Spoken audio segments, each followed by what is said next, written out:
fête, mais il n'a pas les habits de la fête. Il n'est pas comme les autres qui refusent d'entrer dans la fête. Lui, quand même, il entre dans la fête, mais il refuse les habits de la fête. C'est ça le chrétien charnel. Il entre en Christ, mais il refuse la vie de sainteté.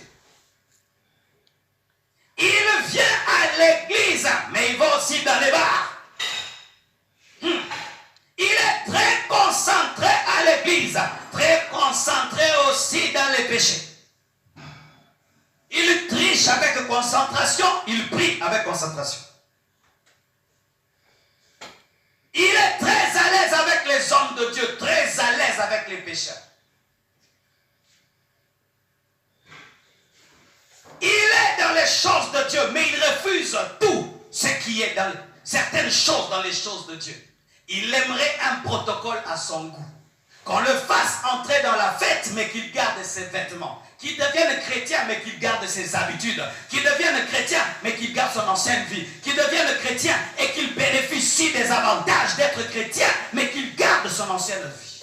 C'est ça un chrétien charnel. Aide-moi, mais ne me change pas. Bénis-moi, mais ne me change pas. Agis dans ma vie, mais ne me transforme pas. Sauve-moi, mais laisse-moi tel que je suis. C'est ça le chrétien charnel. Et la Bible dit, jetez-le où? Dehors, là où il y a le feu. Vous qui venez à l'église et revenez à l'église, c'est bien.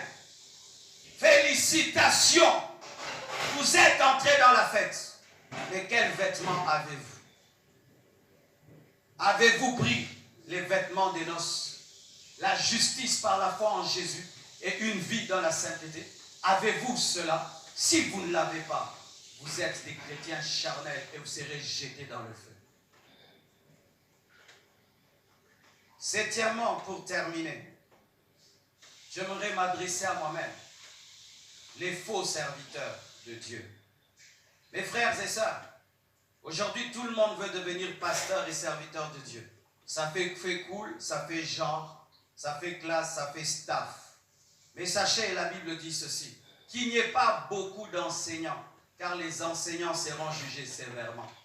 Quand tu fais ça aux hommes, il y a 3 doigts vers toi, et même un 4e, le gros là, vers toi. Imaginez, je prêche comme ça, et puis à l'enlèvement, je reste avec la moitié des doigts tout égaux. Avant même que tu pleures sur toi, tu vas me taper d'abord, ensuite tu vas pleurer. Vrai ou faux? Chers hommes de Dieu, faisons très attention, serviteurs de Dieu. Faisons attention. C'est bien de dire on est homme de Dieu, on est serviteur de Dieu. Oui, gloire à Dieu. Mais si nous ne pratiquons pas nous-mêmes ce que nous prêchons, nous irons en enfer. Et notre jugement sera pire que celui des fidèles, même pire que celui des païens. Je suis conscient, mes frères, avec la connaissance que j'ai de la Bible, si je finis en enfer, je serai jugé plus sévèrement que toi. Je le sais, je le sais. C'est pourquoi je suis discipliné avec moi-même. C'est pourquoi je garde tous les jours, je veille sur moi. Je sais que c'est bien, oh Marcelo, mais je sais que si Marcelo finit en enfer, il sera parmi ceux qui seront jugés sérieusement. Quand Dieu t'appelle, ne te réjouis pas, pleure, pleure, pleure, parce que ton jugement sera plus grand. Moïse a parlé, a frappé le rocher. Au lieu de parler, Dieu lui a dit, tu n'entres pas. Mais le peuple d'Israël, il a commis plus de péchés. Dieu n'a pas dit, tu n'entres pas. Mais lui, une fois seulement.